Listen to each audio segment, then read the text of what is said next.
Okay, ladies and gentlemen, this is a 1.15 formative assessment goal example problem. So you can use this to help you out and help you organize your thoughts for completing the 1.15 formative assessment goal. Similar example, but I'm going to read it to you. It says Tommy is preparing for the wrestling season. He needs to lose 8 pounds by the end of the week to get down to weight for his opening match. He knows he loses 0.5 pounds every 1 mile he runs.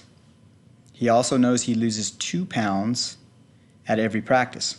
Let R represent the number of miles run, and let P represent the number of practices. So question at part A says write an equation that relates the pounds lost for each type of workout to the total pounds Tommy needs to lose, assuming he loses exactly 8 pounds. Part B, determine 3 solutions to your equations. Part C, rewrite your equation in slope-intercept form. Part D, explain the meaning of slope in the context of the problem. All right, so I'm going to go back up, and I'm going to go ahead and highlight these numbers. So 8 pounds, 0.5 pounds for every run. 2 pounds for every practice. R is going to represent runs. P is going to represent practices. So now what I do, and when I get into A, write an equation, that's the big thing. 3 solutions is B right here. I need to go slope-intercept form for C and explain the meaning of what? Explain the meaning of the slope. All right, so first part, I'm going to go ahead and write down what they just gave this to me. So I'm going to write down that R equals runs, and P equals practices. So I define my variables. So that when you are looking at word problems, your first goal is to figure out what they're asking for, read it to figure out what it is that you're trying to do, and then secondly, you want to go ahead and define what the variables are, what you're looking for. So it says, when we talk about this, these are all equations. We're dealing with standard form equations, and we're dealing with situations that deal with basically a number that's attached to a variable, a coefficient. Okay, so our standard form equation is going to look like ax plus by equals c. All right, so when I look back up here, it says that 0.5 pounds per run. So every run that I do, I'm going to lose 0.5 pounds. So the way I can write that out is to say 0.5 times R, because R represents the runs. Now if I add that to the weight that I'm going to lose when I go to a practice, so my practices I'm going to lose about 2 pounds at a practice. Right here, 2 times P. All right, so I have my expression now. This is an expression. Okay, doesn't have an equal sign yet. When I put an equal sign in it, that's going to be an equation. All right, so I got to set this equal to the amount of weight that Tommy needs to lose, and he needs to lose 8 pounds. Okay, so there it is. So there's my equation. 0.5 pounds for each run, which is represented by R. 2 pounds for each practice, which is represented by P, right? And so those are just multiplication, all right? So the 3 solutions right here, I'm going to pick 2 easy ones, okay? 2 of these are going to be easy solutions. All right. Solutions mean that when you plug in numbers for R and P, it's going to be a true statement. All right. It's going to give me 8 equals 8. All right. So the first thing that I'm going to do is I'm going to say that R, just pick my first variable, and I'm going to say that R equals 0. Okay? So if r equals 0, what I'm going to do is I'm just going to plug that into my equation. So I'll write it as 0.5 times r plus 2p equals 8. Right? So I wrote it in here as r, so I know that I'm going to replace that with 0. So instead of r, I'm going to put 0 in there. All right? I know that once you, and as you get better at doing this over and over again, if you've done it over and over again, you're just going to realize that if you multiply 0 by anything, it's just that doesn't make any difference. All right? So it doesn't, I don't even have to write that down anymore. All right? So 0 times 0.5 is 0. 0 plus 2p is just 2p. Okay? So here I have 2p equals 8. All right? So if 2 pounds, if I lose 2 pounds at each practice, how many practices do I need to get to lose 8 pounds? Well, I need to lose 4 because I'm dividing 8 by 2. That cancels out, and p equals 4. All right, so now on the other hand, okay, I could run 0 times, right, and just lose the weight by going to practice. On the other hand, I could do the opposite. I could, let's say I got injured or something and I couldn't practice, all right, but I will be ready by the competition day. What I can do is I can say that I'm not going to go to any practices, but I am going to go on a bunch of runs, okay? So I'm going to say P now is going to equal 0. All right, so I'm going to write down the equation again. 0.5 R plus 2P equals 8. So instead of P, I'm going to write in 0. I know that that means nothing, it doesn't add anything to it.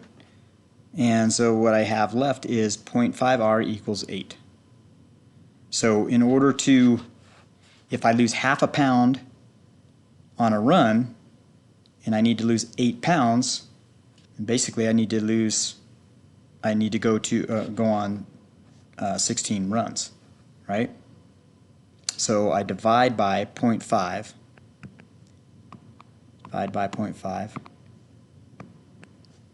that cancels out, and I get R equals, 8 divided by 0.5, so dividing by a half is the same thing as multiplying by 2, which would mean 16. Okay? All right. So now that we have 2 of them done, now we're going to have to do a little bit of work here, a little bit more work here. We're going to have to pick some numbers that I found that runs are, I can't do more to be exactly losing 8 pounds. I can't do any more than 18 runs, or 16 runs. And I can't go to any more than 4 practices. All right, so I'm just going to pick either one of those variables, P or R, and then just say, pick either between 0 and 16 for my runs, or pick between 0 and 4 for my practices. So let me pick 2 for my practice. Just at the top of my head, I'm just going to go ahead and pick 2 for practices. Okay, and that's just a number I just came up with. All right, just picked it randomly. All right. Now I'm going to plug in here. P is going to equal 2, so I continue to write down that. You get used to writing down that same equation. So 0.5R plus 2 times P equals 8. All right, so if P equals 2, then I'm going to replace this P right here with 2. Okay? So now I'm going to go vertically down this, and I'm going to make it a little bit simpler at each step. So I'll rewrite 0.5R, and 2 times 2 is 4, so I'm going to write 4 equals 8. So now I'm trying to isolate R. So what I need to do is recognize that the R term, what am I adding to the R term? I'm adding 4. So if I need to get rid of and put the 4 on the other side, then the way I would do this is subtract 4 from both sides. So that cancels out and I get 0.5 r equals 4. And then if I divide by 0.5 on the left side, that'll cancel out and then it will just give me 1r. And then on the right side, if I divide by 0.5, same thing as multiplying by 2, I'm going to get 8. Okay? So when I go back up here, I'm going to write those in, and I could write them in as an ordered pair.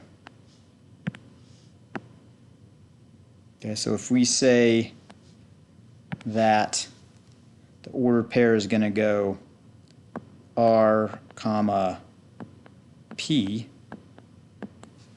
right? We could say our first ordered pair is this one. It's where R is 0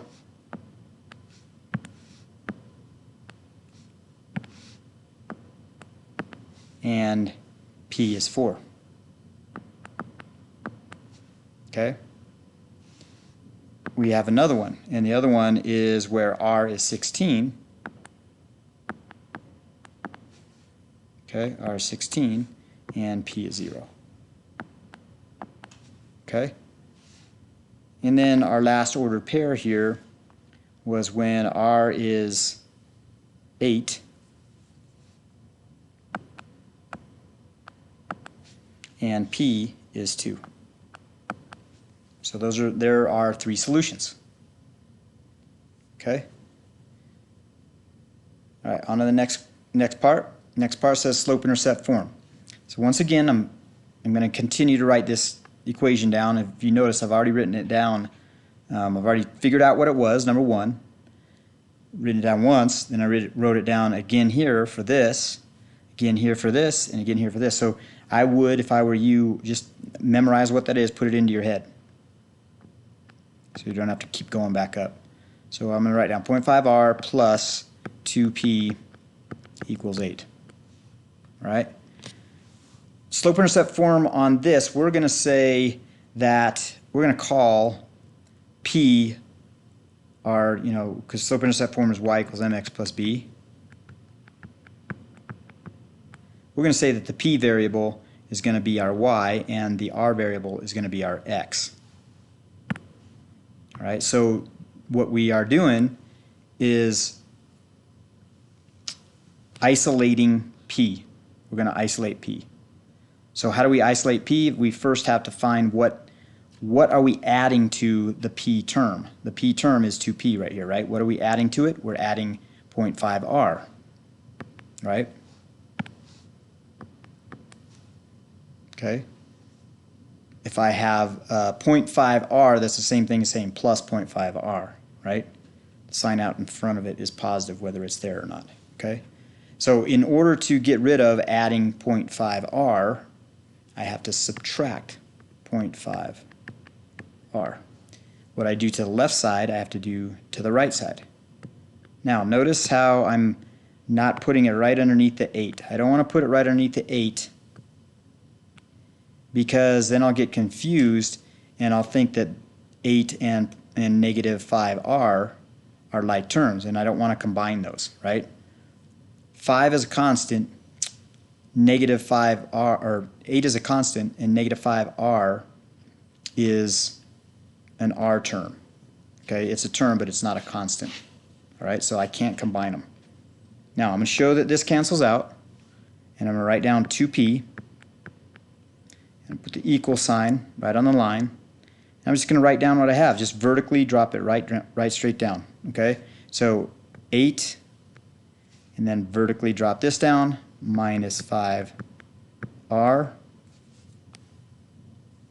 And now I'm left with an equation that is almost looking like y equals mx plus b, right? So the mx, that'd be right there, the b, that'd be right here. But we're not quite there yet. And the reason why we're not quite there yet is because we now know what 2p is. We want to just know what 1p is. All right, so what I do to get rid of multiplication by 2 is divide by 2. When I divide by 2, since we have an expression that has two terms, 8 and negative 5r, I have to distribute that division to the 8 and also distribute that division to the negative 5r. Okay? So I look at this and I say 8 divided by 2 is 4. And it says here, this is 0.5. This should be 0.5. So 0.5r divided by 2. Okay, so negative 0.5 divided by 2r. All right, so right here is a correct answer. However, this would not be a way that I would write 0.5r. I would have to go ahead and divide that out. Okay, so if I were to just do it by hand, let's say 0.5 is going to be my dividend right here, and then my divisor is going to be 2. Right? So the thing that I'm dividing it by is going to be 2. So how do I do that? I move the decimal point over. Move this decimal point over. Okay? So when I do this, I move the decimal point over. Does 20 go into does 20 go into 5? No, it doesn't. So I have to go ahead and add a 0 to it. Now does 20 go into 50? 20 goes into 50 2 times. Okay? And write down 40. Bring down another 0. Does 20 go into 100? 20 goes into 100 5 times. Okay, so it's 0.25. All right, so this would be acceptable. That'd be okay, but we still would want, I would want to simplify things. We always want to simplify things at the end, right, to make it look right. Okay, 4 minus 0.25r. Okay. Another way of writing this would be switching the order. I can take the negative 0.25r and put it in front.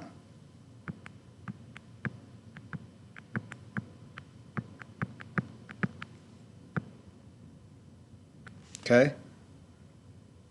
I could also write the slope, which is this right here, as a fraction. So p would equal 0.25, which is 1/4. So negative 1/4 r plus 4. Any of those are suitable answers. Okay? So that's the slope-intercept form of that equation. Okay?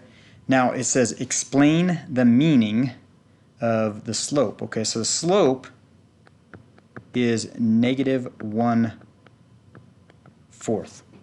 Okay, so now we kind of have to think about this a little bit.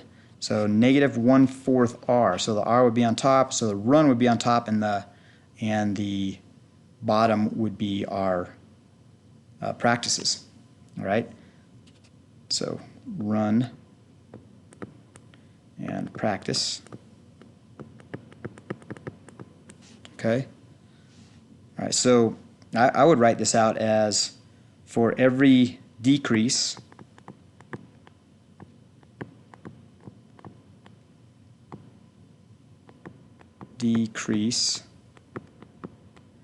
of 1 run, Tommy needs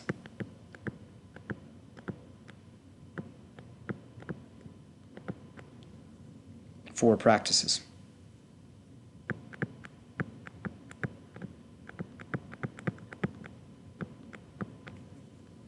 Okay?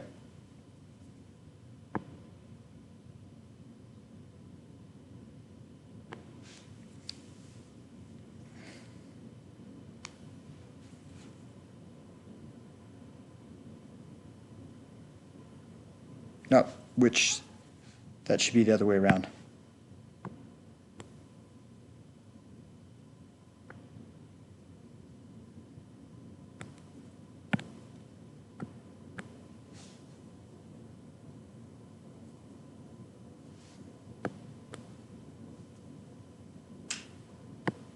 So for every decrease of 1 practice,